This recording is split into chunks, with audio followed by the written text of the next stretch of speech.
Hello everyone, in this lab we are going to learn about modal and harmonic analysis. These are the contents of the lab. I'll start with showing you the equations that are solved during the modal and harmonic analysis. And after that, we will model a compact disk in static structure and see what are the centrifugal stresses that develop at high speed and check if the CD can shatter at high speed due to centrifugal stresses or any other cause. Finally, we are going to model a beam and find its natural frequency and then study the harmonic response of a beam under different force conditions. As of now, any problem that we solved in ANSYS, it required an equilibrium condition where the principal equation solved by ANSYS is F equal to Kx, where K was the stiffness matrix, X was the displacement, and F is the forces that were acting on the object. So the analysis that we performed previously, it did not consider any inertial effects. Or so when we talk about model analysis, it's a technique for finding the natural frequencies of the object and the mode shapes associated with those natural frequencies. And the main equation that is solved in ANSYS, it considers the inertial effects like mx double or double dot, where m is the mass and a is the acceleration, plus kx equal to f. In this particular scenario that we are going to solve, and if it's a model analysis, f is always set to 0, and the solution of this equation when f is 0, it provides us with the free response of the system, which gives us the natural frequency. Like in case of a mass spring system, uh, when we displace the mass to some distance x and release it, there is no external force after releasing, and the mass vibrates around some mean about some mean position. So uh, that vibration gives us the information about the natural frequency of this mass spring system. And it is also possible that the vibrations, they are governed by some damping coefficient as well. When we talk about harmonic analysis, we apply an external force on the system that varies sinusoidally or in oscillatory manner, and we study the response of the system, dynamic response of the system actually under the action of that oscillatory force. And the main equation that is solved is the similar to the one that is solved for model analysis. There are two main differences. The first one is the damping coefficient matrix that can be added, and there is this external force that will be acting continuously on the object or a part during the analysis. So let's move on with the analysis of a compact disk. Let's say that we have a disk and it is made of a polycarbonate material. The density is 1200 kilogram cubic per meter. Its Young modulus and Poisson's ratios are given, and the tensile strength is given. The maximum rotational speed of this CD is about 28,000 RPM. And we want to check if this CD is safe in static analysis. After that, we are going to find the natural frequency of the CD and see if there is a shift in natural frequency when we change the speed from, let's say, 0 to 28,000 RPM with some increment. So let's shift to answers for the solution. We can begin by adding the material in engineering data, which is PC polycarbonate. Its density is mentioned. Then the isotropic elasticity, we can add the Young's modulus and the Poisson's ratio. And finally, we can also add the tensile yield strength of the material here, which is 65 megapascal. So 65 E6. So we have added all the properties. Let's model a CD, keeping the analysis type as 3D. I'm going to model the CD as a surface body. The sketch is quite simple. These are two concentric circles, and I can dimension these.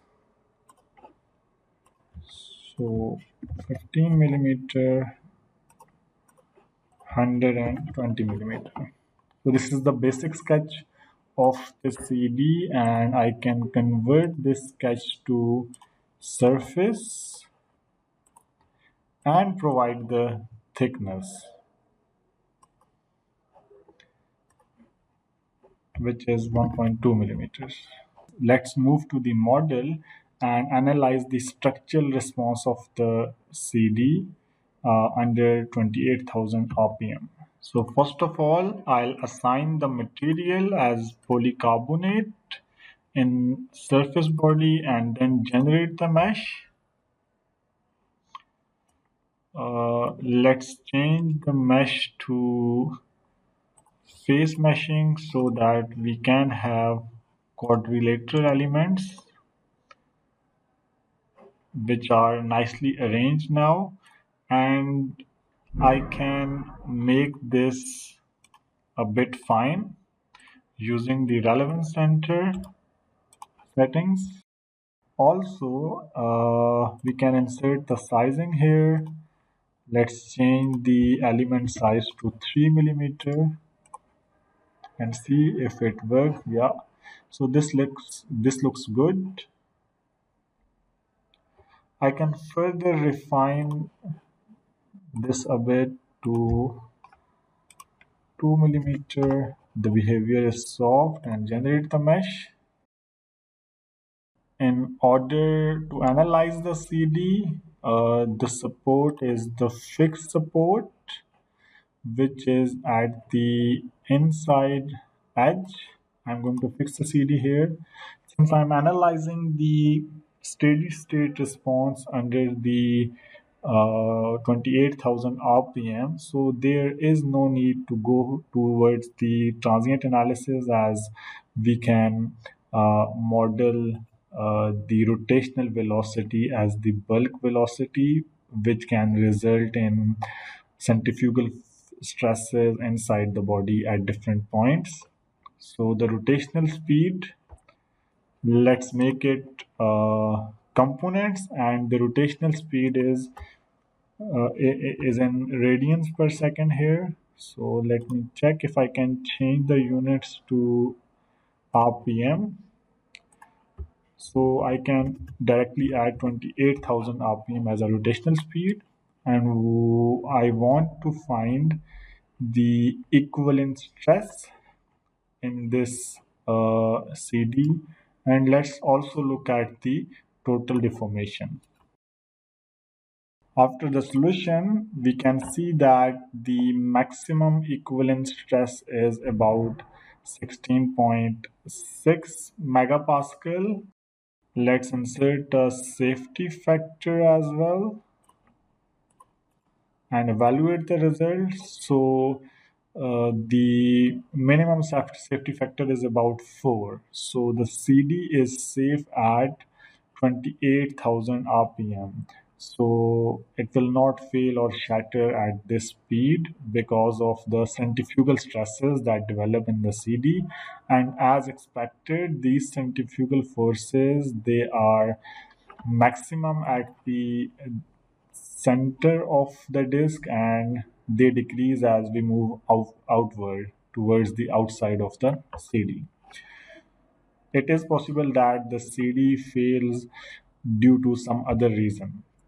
So with such high speeds, it is recommended to analyze the natural frequency of the objects as well. So there are two ways we can analyze the natural frequency. So the first one is I'm going to use this model analysis, drag and drop this on the model. So what this will do, it will get the details of the geometry and the model so that we can study the natural frequency without the effect of the external forces or stresses that are being developed. And the second method is to drag and drop it on the solution so that we can see if the natural frequency can change with the stresses or the loading conditions that are developed or the loading conditions that are acting on the object. So this is with pre-stress and this is without pre-stress. When I open this, you can see that we have B5 and C5. Here in B5, I can see the pre-stress is set to none, and here the pre-stress is set to static structure. So the results of the static structure, they will affect the natural frequency calculations here in this model too. Let's have a look at uh, the details. Since we didn't link the details here, the solution here, we have to insert the support in this case separately. However, for this model 2, there is no need to uh, re-add the supports because we have the results that are linked to the static structure, and the fixed support and rotational velocity will be linked here. Let's calculate the natural frequency. And in the analysis setting, I want to find the first six natural frequencies, and let's set this to first six natural frequencies as well and solve the problem. When we solve this problem under this solution, you can see we have six different modes, and I can create the shape of these modes and evaluate the results. So this is the first mode, and this is the second mode. This is the third mode. This is the fourth, fifth, and sixth mode. So these are the different modes that can occur in the CD without the effect of the external force. Let's solve this for the case where we have the effect of the boundary conditions from the structure analysis and look at the results. You can see that in this case the natural frequencies, they are quite high. Let's create the mode shapes in this case and evaluate the results. So these are the different possible results for the natural frequency that we have obtained. So you can see that the first natural frequency here is about 387 hertz, and the rotational speed is about 28,000 rpm, which is 466 hertz. So it is possible that when the CD starts to rotate, and during the rotation, when its speed reaches 387 hertz, there is this resonance that occurred in the CD, and it can shatter that CD as well. So let's explore the possibility that the natural frequency and the uh, rotational speed, they coincide as we increase the speed. So let's make this speed as a parameter and also the lowest natural frequency as a parameter here in this case and study the effects. I'm going to the parameter set here, and in the parameter set I can increase the revolution per minute, let's say from 0.01 to 1000. Let's change this to 5000, then to 10,000, 15,000, 20,000, 25,000, and 28,000. So 28,000 is already there at the top. So let me change this to, let's say, 27,000 and evaluate these design points. After dissolution, we can see how the rotational velocity of the speed affects its first natural frequency. As the rotational velocity is increasing, the first natural frequency is also increasing. I'm going to copy these values and plot these in Excel. So here we have RPM, this is Hertz. First of all, let's draw a line that tells us the difference between a resonance line and the line that we are going to plot. And if we increase the RPM, this is 1000, and if it's a 1-to-1 relationship in Hertz, it will be this. Let me change this to 5,000, 10,000. 15,000, 20,000, 5,000, and it's 30,000. And this drag and drop this. So this will be a linear line on the graph that I'm going to plot. This is the linear line, and if the actual curve that I'm going to plot intersects this linear line at some point, that means that there will be resonance at some CD speed. So the axis titles are, this is the RPM, and here we have the frequency in Hertz. So let's add the data here. So this is the actual data, and RPM are these, and here we have the value of Hertz. Press OK. Let me arrange this data in ascending order. Yes, like this. So you can see that at about at between about 10,000 and 14,000 RPM, this actual curve, it intersects the resonance line, and there is the natural frequency, the rotational speed and natural frequency, they coincide, and the possibility of resonance exists here. So we have performed this analysis without turning on the large deflection effects at such high speeds, and using the model analysis, it is better to solve the results by turning on the large deflection effects. So I'll repeat the process again, and this time simply I'll turn on the large deflection effects in our analysis and rerun the procedure and see what are the effects of turning on the large deflections. I can turn on the large deflection effects in the structure analysis here so that we can see uh, the deformation if it increases by large amounts, so the nonlinear effects are incorporated, and then close this and update all the design parameters again with large deflection on.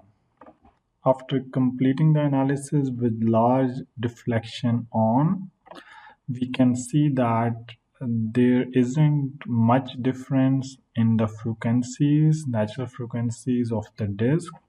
So the first analysis that we perform is accurate enough for this setting. However, it's better to keep the large deflection always on while performing the model analysis.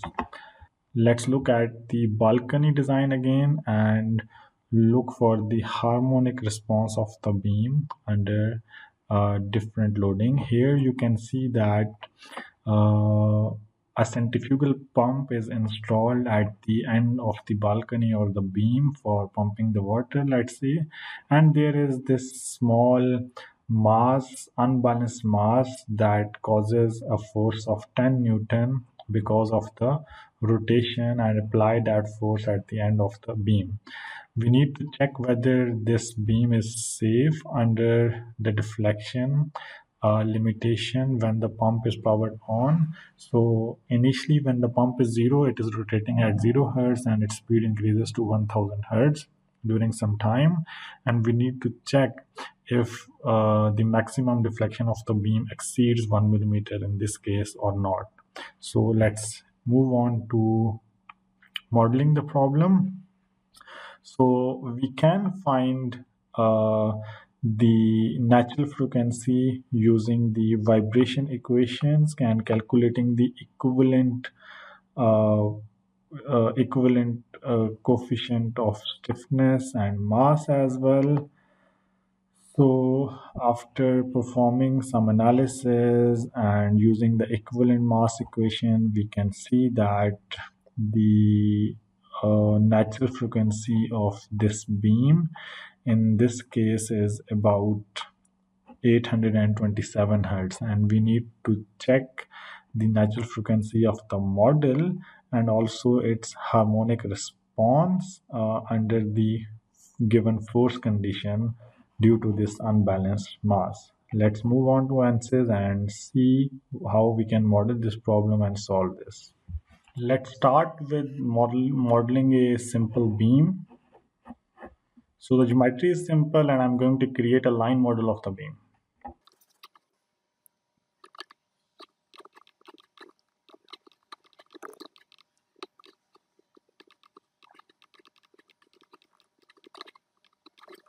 After modeling the beam, we can go to model and apply the boundary conditions. The boundary condition in this case is quite simple. The beam is fixed from one end and there is a force, a maximum force, possible force of 10 Newton on the other side of the beam, and this force is directed in negative y direction. In this case, I'm going to check if it fails under this static loading or not. Let's calculate the directional deformation and run the solution here. You will see that the maximum deflection is less than our required limit, which was, I think, 1 millimeter. So the maximum deflection here is minus 0.02 millimeter for this static structural beam with square cross section. Let's move on to model analysis and calculate the natural frequencies of the beam, and I can analyze this under this solution, and I can add the model analysis so that we have the effects of the force that is applied. After doing this, you will see that this model analysis is available, and I can run the system for 6 modes of vibration and solve this. After solving, in the solution information, I can see the different natural frequencies of the beam. Let's look at the mode shapes that are there. So this is the first mode shape, and we can view how the beam is bending. So it is bending in z direction. Another mode shape, the beam is bending in y direction. So these are the different natural frequencies in different directions. So the lowest natural frequency is 809 hertz. After finding the natural frequencies, I can analyze the harmonic response of the beam under the sinusoidal input force. For that, we need to add the harmonic response. We need to connect this harmonic response to the solution of the model analysis. So it is necessary that to perform harmonic response, we must first perform the model analysis so that we have the results for the natural frequency, and this result of natural frequency can be used to check the harmonic response of the system. So let's move again to the model, and here we have the details of the harmonic response. And in the analysis setting, I can set the range of the frequency. So I can change the frequency between 0 hertz and let's say this was 1000 hertz, and let's increase the solution interval to 40 steps so that it divides the frequency from between 0 and 1000 hertz into 40 different points, and this spacing will be linear in this particular case. And finally, I need to add the force which is acting on the other side of the beam here, and this force has a magnitude of minus 10 Newton, and it variation will be sinusoidal. So what happens is uh, so what ANSYS will do is it will apply a force of minus 10 Newton and then change the frequency of the sinusoidal function from 0 to 1000 hertz and check the response. And in order to insert the response, let's move on to this frequency response and plot the deformation to see uh, how it is changing along the length. And I can select the geometry here, which is this line, and solve the harmonic analysis. So when harmonic analysis is solved, you will see the frequency response of the system directly. Here you can see the frequency response of our system, and this is the amplitude in millimeters, which is quite low. It's in the order of 10 power minus 7, and you see that there is this resonance that occurs at about between 750 or I'll say near 800 hertz. So it's because the first natural frequency of the beam was 830 hertz. We have seen that 809 hertz, and at this point, the resonance is occurring. And we are solving this analysis uh, without any damping control. So we are not specifying any damping ratio, which you can add here in this damping control. Let's solve the problem for 0.5 damping ratio and analyze the solution again.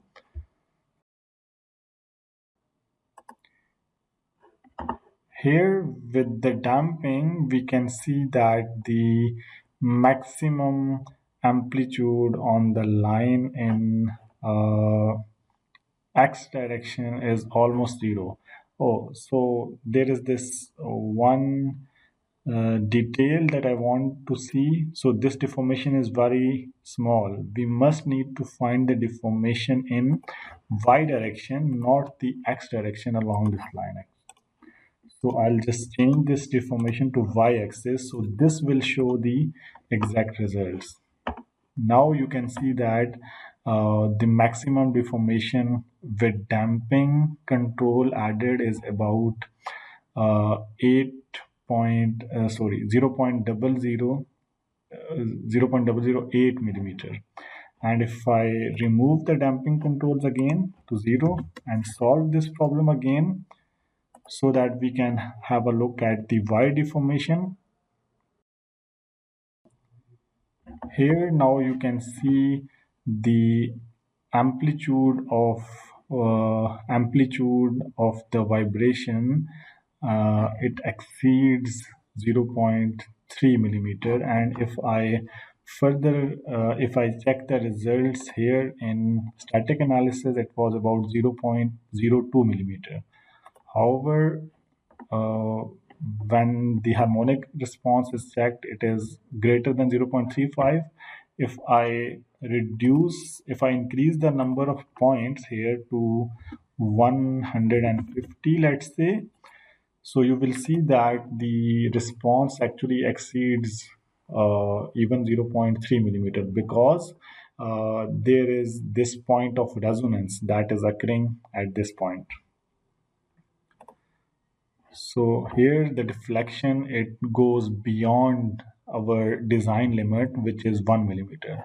So either we need to change the shape of the beam so that the natural frequency of the beam increases beyond 1000 hertz to avoid this region, or we may have to add the damping controls uh, or a damper so that the deflection is limited to less than 1 millimeter. Let's add damping control here to zero point 0.5 again.